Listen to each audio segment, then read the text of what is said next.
ଏବଂ ପାଣିପାଳ ଏବଂ ଅନ୍ୟ ଜଣ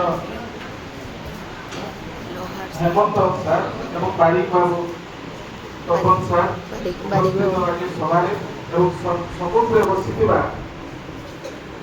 ଖୁଣ୍ଟା ଡିଗ୍ରୀ କଲେଜର ସମସ୍ତ ଅଧ୍ୟାପକ ଏବଂ ଅଧ୍ୟାପିକା ଏବଂ ମୋର ଆଦରର ଛାତ୍ରଛାତ୍ରୀ ପ୍ରଥମ ବର୍ଷ ଏବଂ ଦ୍ୱିତୀୟ ବର୍ଷ ଏବଂ ତୃତୀୟ ବର୍ଷର ଯେଉଁ ଓଡ଼ିଆ ବିଭାଗର ଛାତ୍ରଛାତ୍ରୀମାନେ ଆଜି ଉପସ୍ଥିତ ରହିଛନ୍ତି।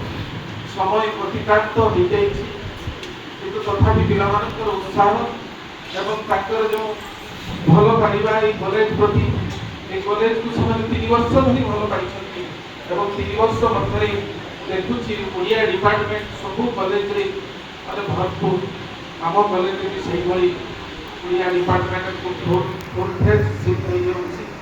ଆଗରୁ କ'ଣ ହେଉଥିଲା ନା ସାଂସ୍କୃତିକ ପିଲା ବେଶୀ ପରିମାଣରେ ରଖୁଥିଲେ ଓ ଅନ୍ୟ ଡିପାର୍ଟମେଣ୍ଟର ଅନର୍ସ ପାଇଁ ସମସ୍ତ ପ୍ରତିଯୋଗିତା ଚାଲିଥିଲା କିନ୍ତୁ ବର୍ତ୍ତମାନ ଦେଖାଯାଉଛି ପ୍ରତ୍ୟେକ କଲେଜରେ କେବଳ ଓଡ଼ିଆ ଡିପାର୍ଟମେଣ୍ଟ ଓଡ଼ିଆ ପାଇଁ ସମସ୍ତଙ୍କର ପିଲାଙ୍କର ଏତେ ଆଗ୍ରହ ସୃଷ୍ଟି ହେଇଛି ଯାହାଫଳରେ ଓଡ଼ିଆ ଭାଷାକୁ ସେମାନେ ଠିକ୍ ଭାବରେ ବୁଝିପାରୁଛନ୍ତି।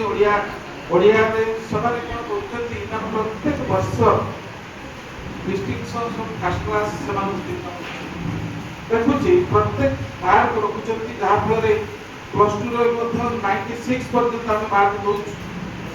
ଓଡ଼ିଆରେ ଆମେ ଯେହେତୁ 45 ମାର୍କ ରଖିପାରୁଥିଲୁ ବର୍ତ୍ତମାନ ଆମେ ପ୍ଲସ୍ ଟୁରୁ 96 ପର୍ଯ୍ୟନ୍ତ ମାର୍କ ଦେଇଛନ୍ତି।